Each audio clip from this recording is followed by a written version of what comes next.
Natal, um mês muito importante para o cristianismo, onde celebramos o nascimento do nosso Salvador, Jesus Cristo, e fazemos questão de dedicar todo esse mês aqui na nossa igreja para uma série de mensagens que falem sobre isso, sobre o nascimento de Jesus, sobre a obra dele em favor de cada um de nós.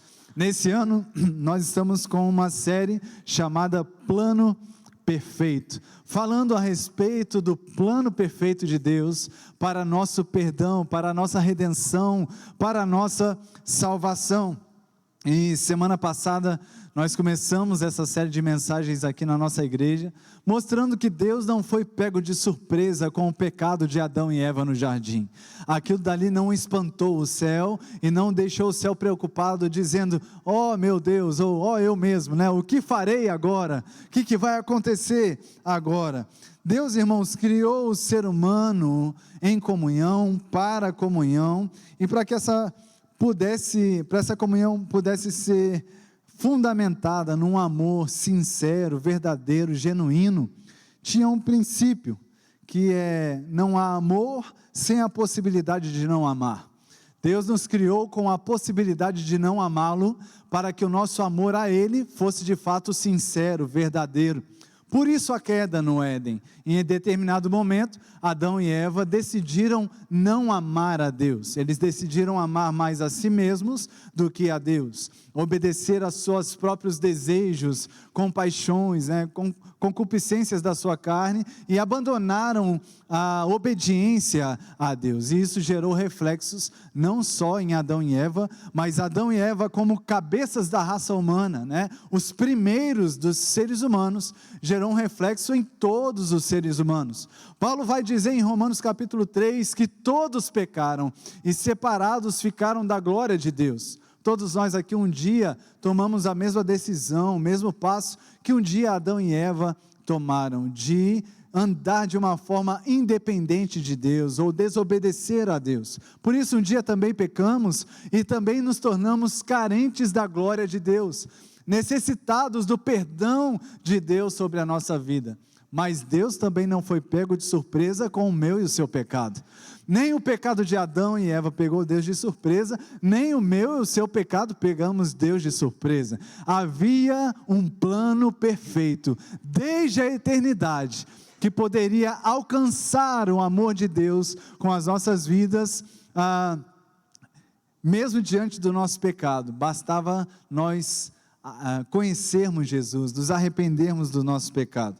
Bom, hoje eu quero começar ministrando para vocês a partir de Gálatas capítulo 4. Se você está com a sua Bíblia, pegue sua Bíblia, abra sua Bíblia junto comigo. Se você não tem uma Bíblia aí com você, não tem problema, os textos aparecerão aqui no telão para você acompanhar.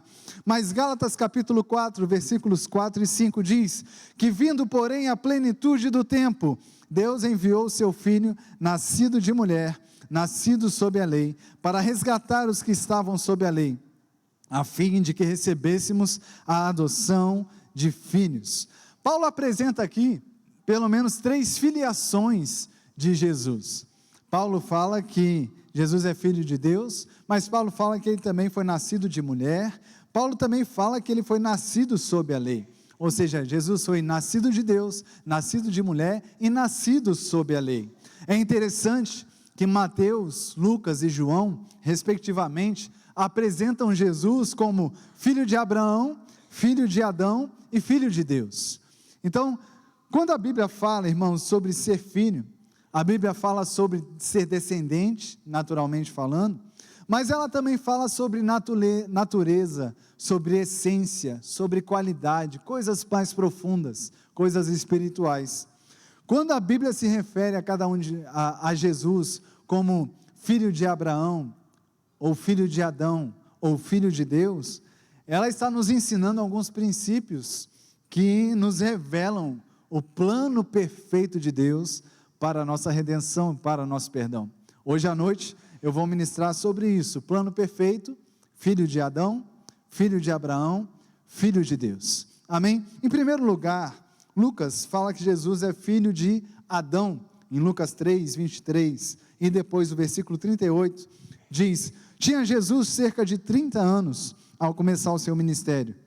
Era como se cuidava, filho de José, filho de Eli. E ali começa a falar um monte de parentesco de Jesus. No versículo 38 diz: Cainã, filho de Enos, Enos filho de Sete, e este filho de Adão, filho de Deus. Então Jesus era também considerado filho de Adão. O que significa isso para nós hoje? Que tipo de informação isso gera para nós? O fato de Jesus ter sido chamado filho de Adão. Jesus, como filho de Adão, se identificou com a nossa humanidade. João vai dizer que Jesus era o Verbo, que estava com Deus e era Deus, e que todas as coisas haviam sido criadas por intermédio dele. Mas esse Verbo eterno se fez carne e habitou entre nós, e a Bíblia diz que nós vimos a sua glória como do unigênito do Pai. Jesus se tornou gente, ser humano de verdade, assim como eu e você. Amém? Um homem, ser humano de carne e osso, sangue nas veias. O Verbo, que era Deus, na eternidade com Deus, agora um ser humano, de carne e osso, andando com seus pés pisando por essa terra. Alguns acham, irmãos, que Jesus nasceu igual a alguns personagens de filme por aí, né? Um super-herói da vida, ou como o Exterminador do Futuro. Quantos se lembram do Exterminador? Arnold Schwarzenegger, nascendo na hora do filme. Quantos se lembram? Raios, relâmpagos e trovões, pum! De repente nasce aquele homem zarrão, assim, bem fortão, né? Os detalhes eu não posso dar aqui hoje à noite, né? Mas nasce aquele homem zarrão lá. Aí muita gente acha que Jesus nasceu assim também. Veio raios, relâmpagos do céu, bum, e chegou Jesus. Não, irmãos, o Verbo foi para dentro do ventre de uma jovem.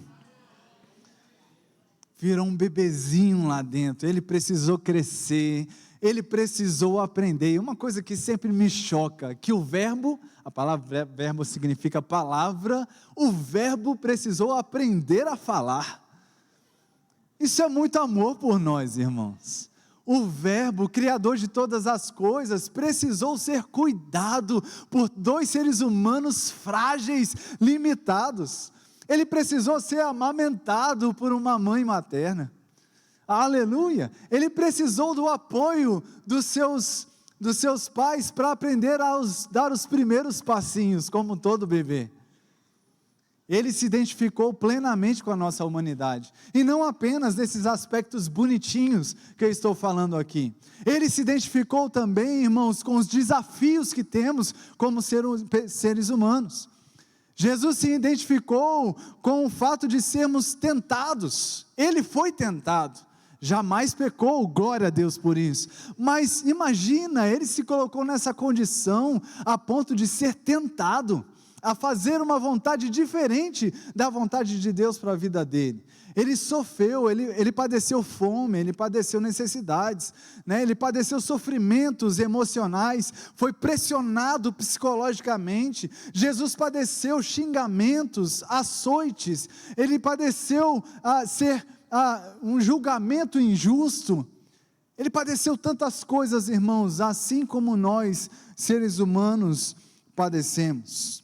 Jesus sabe o que é ser humano. E exatamente por saber o que é ser humano, Ele sabe socorrer a mim e a você nas nossas provações, nos nossos dias mais difíceis. Hoje o céu não pode olhar para você e simplesmente olhar e falar assim, pois é, coisa de ser humano. Hoje o céu olha e diz, eu sei exatamente o que você está passando. Jesus olha para você e se identifica com o seu sofrimento, se identifica com a sua dor. Eu vou ler um texto aqui, numa versão um pouco diferente da usual, eu peço que você preste atenção na minha leitura. Hebreus capítulo 2, versículos 17 e 18, na versão NVT, diz assim, portanto era necessário que ele se tornasse semelhante a seus irmãos, em todos os aspectos, de modo que pudesse ser nosso misericordioso e fiel sumo sacerdote, diante de Deus, e realizar o sacrifício que remove todos os pecados do povo, uma vez que ele próprio passou por sofrimento e tentação, é capaz de ajudar aqueles que são tentados. Na nova versão da Almeida, ele diz que ele é poderoso para socorrer os que são tentados. Jesus é poderoso para socorrer a gente quando nós estamos enfrentando uma tentação, quando nós estamos diante de uma situação que está nos levando, nos pressionando ao erro, nos pressionando à desistência, a retrocessos. Ele é poderoso para nos socorrer, e deixa eu te falar, Ele socorre. Ele não tem só o poder de fazer isso, Ele estende a mão para socorrer a gente e nos livrar dessas circunstâncias. Agora sim vai aparecer no telão para você, Hebreus 4, 15 e 16, diz: porque não temos sumo sacerdote que não possa se compadecer das nossas fraquezas, pelo contrário, ele foi tentado em todas as coisas à nossa semelhança, mas sem pecado. Portanto, aproximemo-nos do trono da graça de Deus com confiança, a fim de recebermos misericórdia e encontrarmos graça para ajuda em momento oportuno. O finalzinho desse versículo na NVT diz: onde receberemos misericórdia e encontraremos graça para nos ajudar quando for preciso. Fala assim comigo: quando eu precisar, tem graça de Deus para me ajudar, para me socorrer. Você nunca está só, meu irmão, minha irmã. Você nunca está desamparado, mesmo nos dias mais difíceis da sua vida. Deus conhece o seu sofrimento, e Ele sabe, Ele tem disponível para você uma graça, que ela é superabundante. Sabe o que significa isso? Que a graça de Deus vem para te socorrer, a ponto que ela transborda.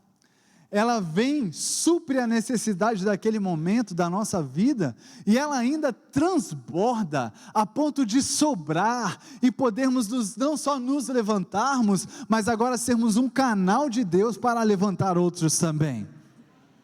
Glória a Deus por isso, aleluia. Compadecer das nossas fraquezas, irmãos, significa literalmente, que Ele pode sentir os nossos sofrimentos. Deus sofre quando você sofre. Deus não é um Deus apático. Ele não desconsidera os nossos sofrimentos. Quando você sofre, Deus sofre. Ele é um bom Pai, e Ele se importa com você, e Ele quer te ver bem, amém? Sua graça, socorro, misericórdia, estão disponíveis todos os dias. Fala comigo, todos os dias. Aleluia, aleluia, todos os dias, amém? Porque Ele se identificou conosco na nossa humanidade, Ele sabe o que é ser humano. Como filho de Adão, então, Jesus se identificou inteiramente com a humanidade, e por fim, na cruz, onde há a maior identificação, Ele se faz pecado por nós. Ele leva sobre si nossas dores, aflições, privações, pecado. Ele é feito pecado na cruz por cada um de nós. Ele é atacado pelo mal naquele lugar. Ele sofreu aquilo que deveríamos sofrer. E logo depois falaremos mais sobre isso. Mas a Bíblia chama Jesus também de filho de Abraão, não só como filho de Adão, mas filho de Abraão. Mateus apresenta Jesus como filho de Abraão. Em Mateus capítulo 1, versículo 1, diz: livro da genealogia de Jesus, filho de Davi, filho de Abraão. Bom, como filho de Abraão, irmãos, Jesus é o filho sacrificado, que torna possível o cumprimento da promessa de Deus a Abraão: em ti serão abençoadas todas as famílias dessa terra. Amém? Abraão é o primeiro judeu, o primeiro hebreu, é o homem através de quem nasceu a nação de Israel, e por meio de quem Deus prometeu o Redentor. Lá em Gênesis capítulo 12, versículos 1 a 3, tem a promessa de Deus a Abraão. Ora, disse o Senhor a Abraão: sai da tua terra, da tua parentela e da casa do teu pai, e vai para a terra que eu te mostrarei. De ti farei uma grande nação, e te abençoarei, e te engrandecerei o nome, se tu uma bênção. Abençoarei os que te abençoarem, e amaldiçoarei os que te amaldiçoarem. Em ti serão benditas todas as famílias da terra. Bom, irmãos, Abraão deu início a um povo, né? O povo hebreu, o povo de Israel. E nós não fazíamos parte desse povo, né? Nós éramos considerados gentios, povo fora da aliança. Mas através de um plano perfeito, nós seríamos agora anexados a essa família, amém? Aí seríamos aproximados à família de Deus, de fato nos tornaríamos família de Deus, amém? E foi Jesus, o Filho sacrificado, que tornou isso possível. Como filho de Abraão, o descendente de Abraão, Jesus cresceu num contexto, irmão, étnico, não é? Uma tradição étnica religiosa. Jesus nasceu sob a lei, como diz o texto de Gálatas 4 que eu li há pouco. Ele nasceu debaixo desse contexto. Que lei? A lei de Moisés. Agora há um ponto na lei de Moisés que é interessante. Até então, desde que a lei de Moisés tinha sido dada, até o nascimento e momento que Jesus se manifesta diante dos homens, a lei de Moisés só tinha servido para uma coisa: revelar a incapacidade do homem de ser santo.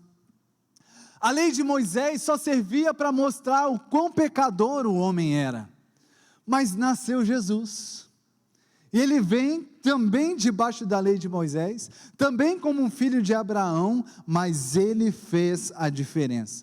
Até Jesus, o inferno celebrava a incapacidade do ser humano de ser santo. Era homem após homem, mulher após mulher, nascimento após nascimento, nascia, pecava, caía, se afastava de Deus. Nascia, pecava, caía, se afastava de Deus. Tentavam cumprir as leis de Moisés, não conseguiam, pecadores, pecadores, pecadores. E o inferno celebrando esse fato que não há um justo sequer. Mas irmãos, Jesus veio, nasceu, cresceu, amadureceu e obedeceu. A Bíblia diz que ele nunca pecou. Pela primeira vez na terra, viveu um homem sobre a face da terra e jamais pecou. O plano perfeito em pleno funcionamento.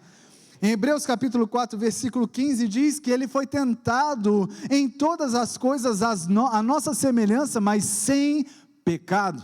Romanos capítulo 8, versículo 3, diz: porquanto que for impossível a lei, no que estava enferma pela carne, isso fez Deus enviando o seu próprio Filho em semelhança de carne pecaminosa e no tocante a pecado, e com efeito condenou na carne Deus o pecado.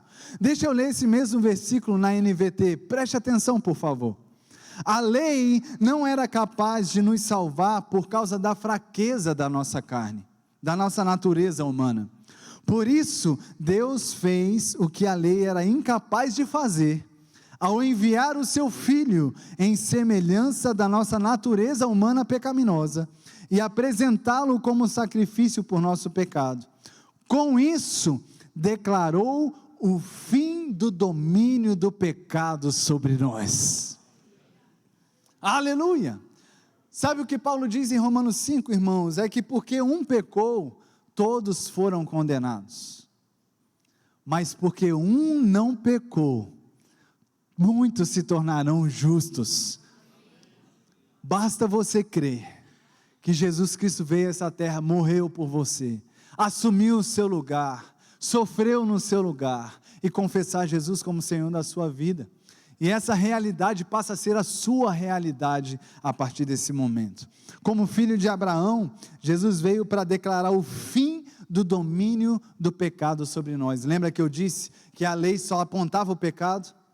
O homem tentava viver, não, agora eu vou conseguir, e a lei vinha e mostrava, pecador. Não, agora eu vou mais uma vez, vou tentar mais uma vez, daqui a pouco cair, pecador. Assim é a condição de cada um de nós, sem Deus. A lei veio para revelar a nossa necessidade de Deus, irmãos. A lei de Moisés foi dada para apontar os nossos olhos para o lugar certo, que não é na nossa própria força, não é no nosso próprio braço, não é na nossa própria potência, na nossa próprio intelecto e sabedoria. A lei de Moisés foi dada, irmãos, para mostrar para o ser humano: você precisa de um Salvador, você precisa de um Senhor Jesus sobre a sua vida. E no momento que rendemos a nossa vida ao senhorio de Jesus, nós estamos dizendo: eu não sou mais dono de mim, eu não sou mais senhor sobre a minha vida, quem manda aqui não sou eu mais, agora eu tenho um dono, agora eu tenho um senhor, e ele, ou através dele, eu vou reinar em vida, e o pecado já não vai ter mais domínio sobre mim. Posso ouvir um amém? Aleluia, aleluia. Quando Jesus venceu o pecado, irmãos, ele pôs fim à validade da lei, e inaugurou o tempo da graça de Deus, do favor de Deus sobre os seres humanos, possibilitando que, se cumprisse a promessa, todas as famílias da terra serão abençoadas. A lei de Moisés era exclusivamente para o povo de Israel, não tinha nada a ver com a gente. E é engraçado que tem algumas pessoas hoje em dia que ficam tentando viver a lei, fazendo uma força para viver a lei. Nós já passou, você está lá na televisão preto e branco, a gente já está na televisão 3D colorida, alta definição. É um novo tempo, o tempo da graça de Deus, do favor, do perdão de Deus para a sua vida. Não é mais por esforço, não é mais por um sacrifício pessoal, o sacrifício foi feito na cruz do Calvário, e o sacrifício de Jesus foi suficiente para nos perdoar, suficiente para nos salvar. Aleluia. E quando nós reconhecemos isso, irmãos, nós somos então, como diz a palavra, enxertados na família de Deus, nos tornamos de fato filhos de Deus. Aleluia. E a Bíblia chama também Jesus de filho de Deus, filho de Adão, filho de Abraão e filho de Deus. Esse anúncio foi feito pelos anjos aos pastores que estavam guardando seus rebanhos nos campos de Belém, logo no nascimento de Jesus. Lá em Lucas capítulo 2, versículo 11 diz: hoje na cidade de Davi lhes nasceu o Salvador, que é Cristo o Senhor. Aleluia. Salvador, Cristo e Senhor, irmãos, eram títulos do imperador romano. E é tão interessante que os anjos usaram esses títulos para falar sobre o nascimento de Jesus. O imperador romano era considerado um escolhido dos deuses, ele era um Christus, ou um ungido, um salvador para o povo de Roma. O imperador romano, quando vencia batalhas e conquistava povos, Roma acreditava levar sua luz e salvação. Ele era então Salvador, ele era o Cristo, ele era o Salvador, e quando ele estava ampliando o seu domínio, o imperador se tornava então Senhor, Kyrios, Senhor. Então, quando os anjos falam sobre Jesus como sendo o Salvador, Cristo e Senhor, os anjos estão anunciando ali, irmãos, uma transformação de governo. Naquele momento, o governo era Roma, os imperadores de Roma eram os grandes poderosos da época. Só que os anjos dizem: olha, está vindo um novo governo sobre a vida de vocês, um governo que não será mais um governo ruim, um governo mau, maledicente, um governo que não vai escravizar ou oprimir, mas vai perdoar, libertar, justificar, vai trazer paz e alegria. Ele diz: o reino de Deus é justiça, paz e alegria no Espírito Santo. Jesus veio começar ou estabelecer um novo governo sobre a vida e corações de cada ser humano. Da mesma forma, irmãos, como uma metáfora do Império Romano, era a nossa vida diante do diabo e do pecado, escravizados, oprimidos, aprisionados pelo pecado. Mas a partir do momento que Jesus passa a reinar, irmãos, nós somos livres, somos perdoados, somos amados, somos cheios de paz, cheios de alegria. É uma nova vida começando para cada um de nós, é uma nova história começando. Então Jesus vem anunciar esse reino de Deus para cada um de nós. Ele foi batizado nas águas, assim como alguns hoje à noite serão também, batizado por seu primo João Batista. Mas é interessante, irmãos, que quando Jesus vai até João Batista ser batizado, nós já vimos aqui que Jesus nunca pecou. E o batismo que João Batista fazia era o batismo para arrependimento de pecados. E aí a gente pode se questionar: mas por que então Jesus se batizou para um batismo de arrependimento de pecados, se ele jamais havia pecado? Ele fez isso para se identificar comigo e com você. Quando Jesus é batizado nas águas, Ele não estava sendo batizado ali em seu nome, ou por causa do seu próprio pecado. Ele estava dizendo: eu vim ao mundo para cumprir a justiça de Deus e levar perdão aos pecados de todo ser humano. O que ele está fazendo ali é dizendo: eu amo você, eu vou fazer isso no seu lugar, você não precisa mais, é eu que farei por você, eu vou assumir a sua morte, eu vou assumir a sua dor, eu vou assumir o seu sofrimento, a cruz que era sua, eu vou assumir no seu lugar, eu vou levar sobre mim todo pecado, toda dor, toda iniquidade, toda maldição, para perdoar você, para amar você. Então, quando Jesus é batizado nas águas por João Batista, ele está dizendo o quanto nos ama, e a missão dele em vida para se identificar com cada um de nós. Mas olha só o que aconteceu depois do seu batismo nas águas. Em Mateus 3,16 diz: batizado Jesus, saiu logo da água, e eis que se lhe abriram os céus, e viu o Espírito de Deus descendo como pomba, vindo sobre ele, e eis que uma voz do céu dizia: esse é o meu Filho amado, em quem me comprazo. É esse o Filho amado em quem tenho prazer. A mensagem de Deus aqui é, irmãos, no dia em que o Adão, o homem, ser humano caído, pecador, morrer, mas nascer de novo, o meu Filho amado vai nascer de novo. A história do início vai voltar. Deus não criou Adão, irmãos, para a morte.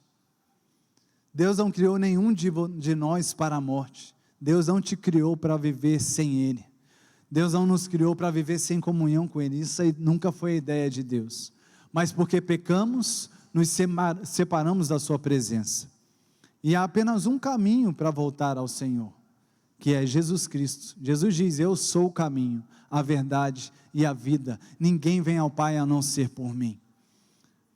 E quando, irmãos, nós nascemos de novo, quando nós confessamos Jesus como Senhor, o que acontece no nosso espírito é o que nós vamos testemunhar aqui com essas águas.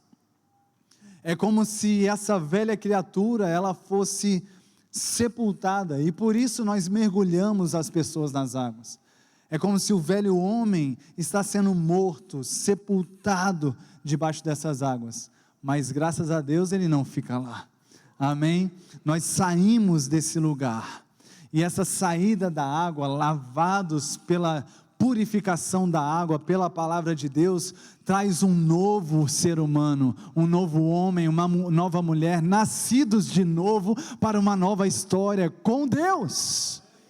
A Bíblia diz que nesse exato momento, o Espírito de Deus pode voltar a habitar em nossos corações. No exato momento que você crê que Jesus morreu por você, e você o confessa como Senhor, a Bíblia diz que você nasce de novo, um milagre acontece no seu coração, o seu espírito é recriado, e nesse exato momento, o Espírito Santo de Deus passa a morar para você, e eu digo, para toda a eternidade será assim, por causa do plano perfeito, por causa do sacrifício perfeito de Jesus. Jesus, irmãos, o filho de Adão, filho de Abraão, ele foi para a cruz, levou o meu e o seu pecado, ele se fez maldito por nós, morreu, mas ao terceiro dia, ele ressuscitou. A Bíblia diz em 2 Coríntios 5:21, que aquele que não conheceu o pecado, Deus o fez pecado por nós, para que nele nós fôssemos feitos a justiça de Deus. Jesus não conheceu o pecado, mas ele foi feito pecado naquela cruz por cada um de nós. E a Bíblia conta também, irmãos, que quando Jesus ressuscita, ele ouviu algo do céu. Em Atos capítulo 13, versículos 32 a 34 diz: nós vos anunciamos o evangelho da promessa feita a nossos pais. Como Deus, lembra da promessa a Abraão? Ela se cumpriu. Como Deus a cumpriu plenamente a nós, seus filhos, ressuscitando a Jesus, como também está escrito no Salmo 2, tu és meu filho, eu hoje te gerei. E que Deus o ressuscitou dentre os mortos, para que jamais voltasse à corrupção. Dessa maneira o disse, e cumprirei a vosso favor as santas e fiéis promessas feitas a Davi. Quando Jesus ressuscitou dentre os mortos, o céu disse, Deus disse: esse é o meu filho, hoje eu o gerei. Filho de Adão, filho de Abraão, mas também filho de Deus.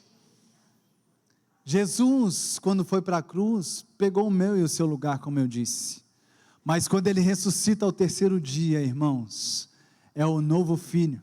Jesus desce como o único filho de Deus, o unigênito de Deus. Mas a Bíblia nos ensina que ele renasce dos mortos, ressuscita dos mortos, como primogênito dos mortos. Antes ele era o único unigênito.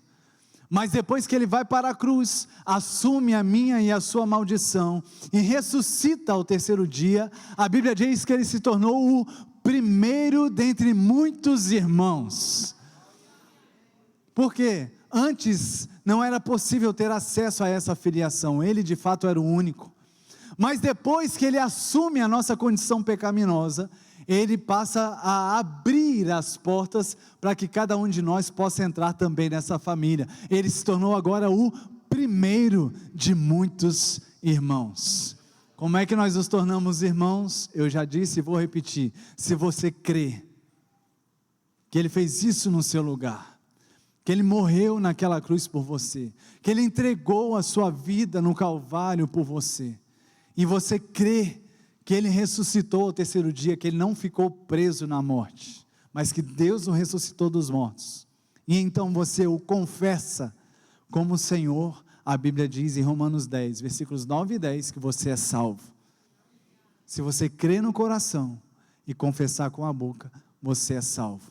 Amém? O que vamos celebrar hoje à noite é a história, a vida de pessoas que já fizeram isso um dia, pessoas que já confessaram Jesus como Senhor das suas vidas um dia.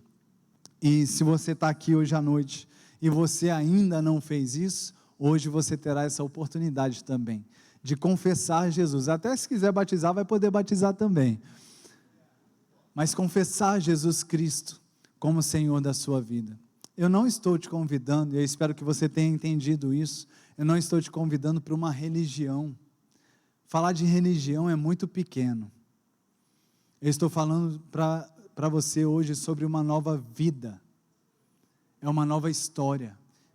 Isso nos conecta com pessoas da fé, isso nos faz desejar aprender mais sobre a Bíblia, isso nos faz desejar congregar numa igreja como essa.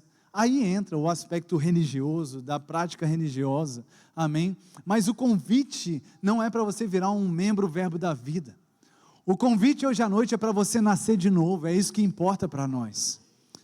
O que eu quero que você entenda hoje é que se você entrou aqui dentro hoje, e você acredita que Jesus foi para aquela cruz no seu lugar, que ele morreu, mas que ele ressuscitou ao terceiro dia, mas você ainda não o confessou como Senhor, biblicamente eu preciso te dizer, você ainda não nasceu de novo, você está indo para o inferno, você precisa de Jesus para ter essa garantia, essa esperança do céu. Você precisa tornar Jesus como Senhor, porque até fazer isso, nós estamos nos comportando como Adão, escolhendo o fruto da árvore errada, vivendo de uma forma independente, governando as nossas próprias vidas, em rebelião contra Deus. Confessar Jesus como Senhor é uma atitude humilde, dizendo a Ele: Jesus, eu já entendi, eu não dou conta de mim, eu não consigo ser Senhor da minha própria vida, eu preciso que você me governe, eu preciso que você guie os meus passos, eu preciso que você me ajude a vencer as fraquezas que eu tenho, eu preciso que você me ajude a amadurecer, eu preciso da tua palavra, eu preciso do teu Espírito em mim, eu preciso de uma nova história, uma nova vida. É sobre isso que estou falando nessa noite, e é isso que nós estamos celebrando hoje à noite também, amém? Eu peço que todos fiquem em pé no seu lugar, por favor. O Ministério de Música pode vir, Anderson e Jusley também já podem assumir a sua posição. Eu quero, irmãos, nesse momento, pedir que você não se distraia, mas continue aqui focado em mim, porque estamos num dos momentos mais importantes dessa noite. Hoje, nesse momento, eu quero te dar a oportunidade de você nascer de novo. É o dia mais especial da nossa vida. Eu quero te encorajar. Eu sei que às vezes nós estamos num ambiente e a gente pensa, mas o que vai acontecer comigo? Eu vou te dizer, vai acontecer a experiência mais espetacular que possa acontecer na vida de um ser humano. Nada diferente disso. Preste atenção em mim. Se você está aqui hoje à noite, e você crê nisso, crê na Bíblia, você crê em Jesus, crê que Jesus Cristo de verdade veio a essa terra, não é uma história em quadrinhos, é um homem de verdade, que pisou nessa terra, e mais do que isso, Ele sofreu por você, Ele foi para a cruz no meu e no seu lugar, Ele morreu no nosso lugar, mas ressuscitou ao terceiro dia. Se você crê nisso, mas você ainda não confessou Jesus como Senhor da sua vida, eu quero te dar a oportunidade de fazer isso nessa noite. É simples assim, crer com o coração, confessar com a boca. Jesus disse, os que me confessarem diante dos homens, eu os confessarei diante do meu Pai que está no céu. Por isso a gente faz esse convite, para você confessar Jesus, aqui num lugar como esse, publicamente, dizendo, Jesus, eu te confesso como Senhor da minha vida, amém? Se você ainda não fez isso, e deseja fazer nessa noite, pela primeira vez, eu quero te convidar a levantar uma das tuas mãos no seu lugar, e eu vou orar junto com você.